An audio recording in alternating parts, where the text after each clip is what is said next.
आपकी हमारी जो आदतें हैं, चाहे तुम्हारी अच्छी आदत हो या बुरी, वो तुम्हारा परिचय बताती है कि तुम हो कैसे।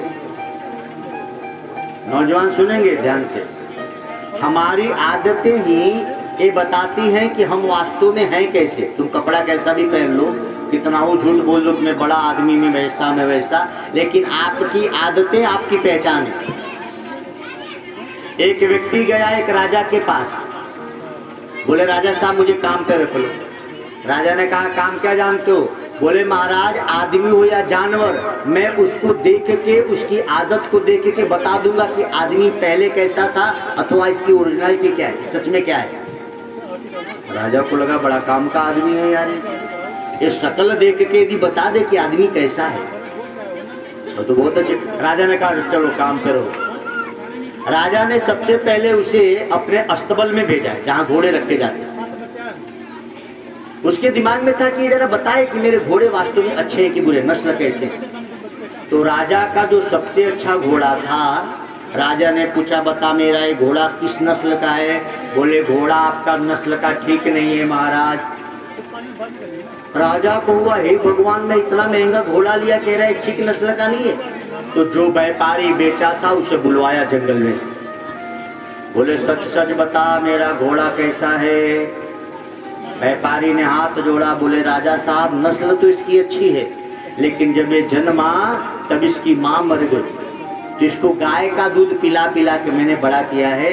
ये आदमी बिल्कुल सही कह रहा है, लेकिन मुझे आश्चर्य है कि ये बात ये जाना कैसे, कोई नहीं समझ पाता। मैं व्यापारी हूँ, आप नहीं समझ पाए, मैंने आपको घोड़ा बेचा था। राजा ने पूछा तू बता तू जाना कैसे? आदमी बड़ा बुद्धिमान, बोले राजा साहब घोड़ा घास जब खाता है तो सिर उठा के खाता है, और आपका ये घोड़ा घास को सिर झुका के खा रहा, तो मैं समझ गया कि गाय का ही दूध पिया होगा, ये बढ़िया नस्ल नहीं। राजा बहुत खुश हुए, और राजा खुश होकर उसको भेड़ बकरी गाय भैंस सब दान में दिए, ले जा इनाम। राजा को लगा बड़ा कमाल का आदमी है। अच्छा चलो तू मेरे राजमहल में चल, राजमहल में रह। राजा ने रानी की रक्षा में उसे रखवा दिया, मेरी रानी का बॉडीगार्ड बन जा। अब 10-15 दिन रानी के संग रहा, तो राजा ने पूछा अच्छा बता मेरी रानी कैसी है? राजा ने कहा कि महाराज रानी तो अच्छी है लेकिन खानदानी नहीं लगती। खानदानी नहीं लगती? बोले नहीं। अब तो राजा को लगा हे भगवान मैं राजा हूं, ये किससे मेरा विवाह हो गया? तो राजा गए ससुराल, अपनी सास से पूछे सही सही बताओ सासू माँ ये बेटी किसकी?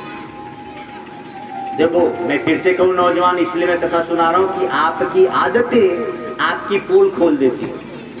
तो सासू ने कहा कि दामाद जी मेरी बेटी जब जन्मी थी और 6 महीना की थी तभी आपके बाप ने रिश्ता तय कर दिया था, लेकिन मेरी बेटी उसके कुछ ही दिनों बाद मर गई। अब हम लोग राजवाड़ी लोग हमने सोचा क्यों बताया जाए, तो हमने अपने नौकरानी की लड़की को पाल पोस के उसी को राजकुमारी बना के आपसे विवाह कर दिया, अपनी लाज बचाने के लिए। राजा को लगा यार कमाल का आदमी है। राजा ने जाके पूछा एक बात बता तू इस बात को जाना कैसे? इस व्यक्ति ने कहा महाराज आपकी रानी हर आदत तो उनकी राजघराने जैसी है, लेकिन नौकरों के साथ उनका व्यवहार ठीक नहीं था, इसलिए मुझे लगा कि राजा की बेटी ने किसी नौकर की बेटी। राजा ने फिर उसको गाय भैंस घोड़ा हाथी सब दान में दिया। कमाल आदमी है भाई, ये तो बड़ा जानकार। ध्यान से सुनना, मैं कथा इसलिए सुना रहा हूं कि तुम्हारी आदतें तुम्हारी पोल खोल देंगी, इसीलिए अपनी आदत को अच्छी बनाओ। आखिर में राजा ने उसे अपने संग रख लिया। मेरे संग कुछ दिन रहे भाई। अब वो राजा के संग कुछ दिन रहा। राजा ने कहा बता मैं कैसा, मेरे बारे में बता। हाथ जोड़ के कहा महाराज जान की सलामती का वचन दो तो बताऊं। राजा ने कहा वचन दिया, तुझे फांसी नहीं दूंगा, मौत की सजा नहीं दूंगा, बता। बोले महाराज पक्का है किसी राजा के बेटा तुम हो नहीं सकते। राजा का दिमाग खराब। बोले हैं? राजा अपनी माँ के पास गया, बोला माँ मैं राजा का बेटा नहीं हूं, सच सच बता।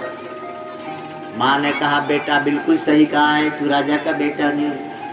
बोले फिर?